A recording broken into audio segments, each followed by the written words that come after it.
Students, हम अपना topic start कर चुके थे सामाजिक परिवर्तन के नाम से। और उसमें पिछले वीडियो से हमने शुरू किया था। पिछले वीडियो में हमने सामाजिक परिवर्तन क्या है, उसका अर्थ और उसकी परिभाषाओं के बारे में पढ़ लिया था। और आज हम इस वीडियो में पढ़ेंगे उसके आगे वाला हिस्सा, सामाजिक परिवर्तन की विशेषताओं के रूप में। सामाजिक परिवर्तन की विशेषताओं की जब हम बात करते हैं तो सबसे पहले विशेषता आती है कि सामाजिक परिवर्तन एक विश्वव्यापी प्रक्रिया है। अर्थात सामाजिक परिवर्तन दुनिया के हर समाज में घटित होता है। दुनिया में ऐसा कोई भी समाज नज़र नहीं आता जो लंबे समय तक स्थिर रहा हो या स्थिर है। यह संभव है कि परिवर्तन की रफ्तार कभी धीमी और कभी तीव्र हो, लेकिन परिवर्तन समाज में चलने वाली एक अनवरत प्रक्रिया है। देखिए, बिल्कुल ठीक है। परिवर्तन अगर हम खुद में भी देखें, अपने आसपास के समाज में देखें, कहीं और नहीं भी जाएं, तो आप स्वयं देखिए कि आपके गांव में, आपके शहर में, आपके कस्बे में कितना परिवर्तन हुआ है। क्या आप उसको चाहकर भी रोक पाए हैं? और ऐसा नहीं है कि सिर्फ आपके कस्बे में या आपके शहर में या गांव में ही परिवर्तन हुआ है। ऐसे ही परिवर्तन और गांव में और शहरों में भी हुए हैं। हम आए दिन अखबार में पढ़ते हैं। आज देखिए, हमारे बड़े लोग बोलते हैं कि देखिए एक ज़माना था जब यहाँ शहर बसना तो दूर की बात है, यहाँ तो रोड तक नहीं थी, दूर दूर तक हमें लोग दिखते नहीं थे, पीने का पानी नहीं था।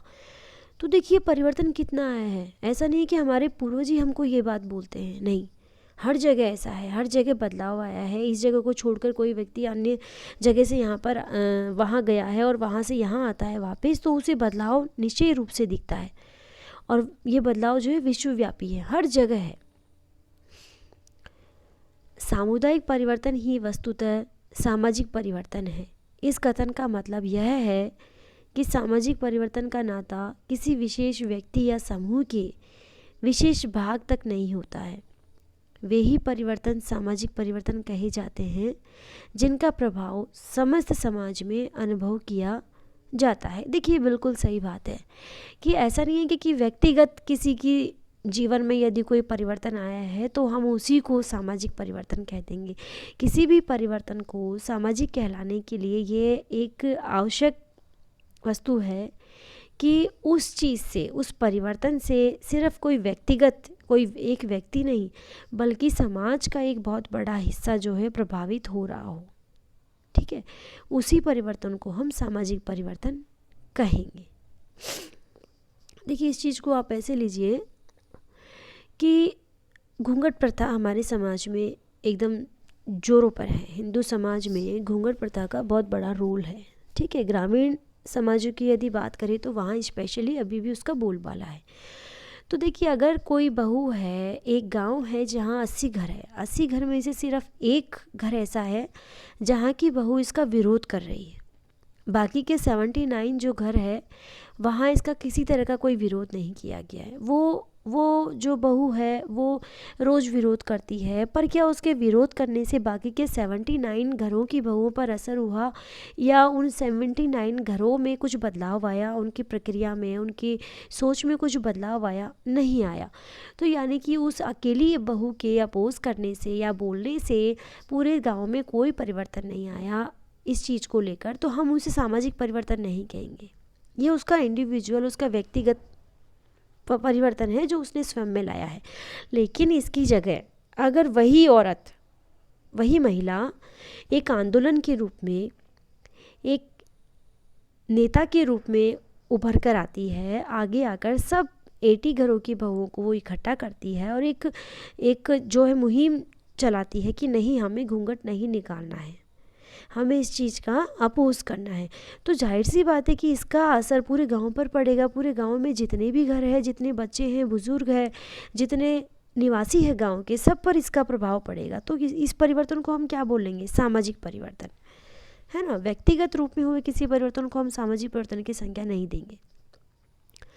सामाजिक परिवर्तन के विविध स्वरूप होते हैं। प्रत्येक समाज में सहयोग, समायोजन, संघर्ष या प्रतियोगिता की प्रक्रियाएं चलती रहती है, जिनसे सामाजिक परिवर्तन विभिन्न रूपों में प्रकट होता है। परिवर्तन कभी एक रेखीय तो कभी बहुरेखीय होता है। उसी तरह परिवर्तन कभी समस्यामूलक होता है तो कभी कल्याणकारी होता है। परिवर्तन कभी चक्रीय होता है तो कभी उद्विकासीय होता है। कभी कभी सामाजिक परिवर्तन क्रांतिकारी भी हो सकता है। परिवर्तन कभी अल्प अवधि के लिए भी हो सकता है या कभी दीर्घकालीन अवधि के लिए भी। देखिए, परिवर्तन के बहुत सारे रूप है। जरूरी नहीं कि हमेशा परिवर्तन का मतलब है कि बदलाव जो है अवश्य रूप से हो, ऐसा नहीं है। कभी कभी ये पॉजिटिव भी हो सकता है परिवर्तन, कभी कभी नेगेटिव भी हो सकता है ना। तो ये डिपेंड करता है कि उस समाज में उस चीज़ को कैसे मान्यता दी गई है, इस चीज़ में परिवर्तन हो रहा है। सामाजिक परिवर्तन की गति असमान तथा सापेक्षिक होती है, इर्रेगुलर एंड रिलेटिव। समाज की विभिन्न इकाइयों के बीच परिवर्तन की गति समान नहीं होती है। बिल्कुल सही बात है कि पूरे समाज में जिनसे मिलकर समाज बना हुआ है, उन इकाइयों में एक साथ परिवर्तन होना और एक जैसा परिवर्तन होना ये संभव नहीं है। सामाजिक परिवर्तन अनेक कारण से होता है। समाजशास्त्री मुख्य रूप से सामाजिक परिवर्तन के जनसांख्यिकी, प्रौद्योगिकी, सांस्कृतिक एवं आर्थिक कारकों की चर्चा मुख्य रूप से करते हैं। इसके अलावा सामाजिक परिवर्तन के अन्य कारक भी होते हैं, क्योंकि मानव समूह की भौतिक एवं अभौतिक आवश्यकताएं अनंत है और वे बदलती रहती है। सामाजिक परिवर्तन की कोई निश्चित भविष्यवाणी नहीं की जा सकती है। इसका मुख्य कारण यह है कि अनेक आकस्मिक कारक भी सामाजिक परिवर्तन की स्थिति पैदा करते हैं। बिल्कुल वैसे ही जैसे हमने जाति व्यवस्था के बारे में बात की थी कि सामाजिक परिवर्तन की भविष्यवाणी करना असंभव है। विल्मट ई मॉर ने आधुनिक समाज को ध्यान में रखते हुए सामाजिक परिवर्तन की विशेषताओं की चर्चा अपने ढंग से की है। वे कुछ इस प्रकार से हैं। सामाजिक परिवर्तन निश्चित रूप से घटित होते रहते हैं। सामाजिक पुनरुत्थान के समय में परिवर्तन की गति बहुत तीव्र होती है। बीते समय की अपेक्षा वर्तमान में परिवर्तन की प्रक्रिया अत्यधिक तीव्र होती है।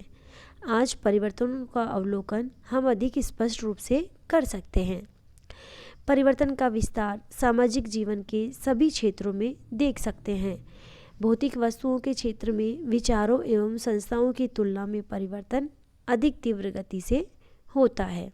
हमारे विचारों एवं सामाजिक संरचना पर स्वाभाविक ढंग और सामान्य गति के परिवर्तन का प्रभाव अधिक पड़ता है। देखिए, बिल्कुल सही बात है।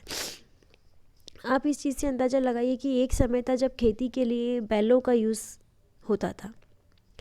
आज बहुत ही रेयर केस में ही जो है हम खेती के लिए बैलों का यूज़ करते ही नहीं है, क्योंकि टेक्निक इतनी विकसित हो गई है कि आज ट्रैक्टर आ गए हैं और ट्रैक्टर के भी कितने सारे अल्टरनेट आ गए हैं। अलग अलग फसलों को काटने के लिए अलग अलग मशीनें हैं। मतलब मानव श्रम तो लगभग ख़त्म सा हो गया है। तो एक समय वो था जब सिर्फ बैल थे या मनुष्य खुद ही बैल की जगह लेके हल जोतने का काम करता था, ठीक है। और उसके बाद आज देखिए टेक्निक कितनी बढ़ गई है। लेकिन अगर इसके बिल्कुल उलट हम देखें कि घूंघट प्रथा पहले भी थी और आज भी है, क्या उसमें कुछ बदलाव आया है? महिलाएं पहले भी करवा चौथ का व्रत किया करती थी और आज भी करती है। तो आप देखिए कि टेक्निक की बजाय लोगों के विचारों में चेंज जो है बहुत कम आता है, बहुत धीरे धीरे आता है। टेक्निक में यानी कि जो हमारा समाज का जो भौतिक रूप है, भौतिक रूप क्या होगा? जो सुविधाएं हैं हमारे पास, जिनको हम प्रत्यक्ष रूप से देख सकते हैं, है ना, उनमें परिवर्तन बहुत जल्दी आ जाता है, उनमें चेंज बहुत जल्दी आ जाता है। लेकिन जो अप्रत्यक्ष रूप है समाज का, यानी कि हमारे विचार हो गए, हमारी प्रथाएं हो गई, हमारी मान्यताएं हो गई, वो बहुत कम बदली है। वो आज भी वैसे की वैसे ही हैं। उनमें थोड़ा बहुत चेंज आया है कंपैरेटिवली। भौतिक जो रूप है समाज का वो जल्दी बदलता है अभौतिक पक्ष की तुलना में, है ना। तो यही चीज़ यहाँ पे कही गई है कि भौतिक वस्तुओं के क्षेत्र में विचारों या संस्थाओं की तुलना में परिवर्तन अधिक तीव्र गति से होता है। सामाजिक परिवर्तन का अनुमान तो हम लगा सकते हैं, लेकिन निश्चित रूप से हम इसकी भविष्यवाणी नहीं कर सकते हैं। सामाजिक परिवर्तन गुणात्मक होता है, यानी कि क्वालिटेटिव होता है। समाज की एक इकाई दूसरी इकाई को परिवर्तित करती है। यह प्रक्रिया तब तक चलती रहती है जब तक पूरा समाज उसके अच्छे तथा बुरे प्रभावों से परिचित नहीं हो जाता है। आधुनिक समाज में सामाजिक परिवर्तन न तो मनचाहे ढंग से किया जा सकता है और न ही इसे पूर्णतः स्वतंत्र और असंगठित छोड़ दिया जा सकता है। आज हर समाज में नियोजन के द्वारा सामाजिक परिवर्तन को नियंत्रित कर वांछित लक्ष्यों की दिशा में क्रियाशील किया जा सकता है।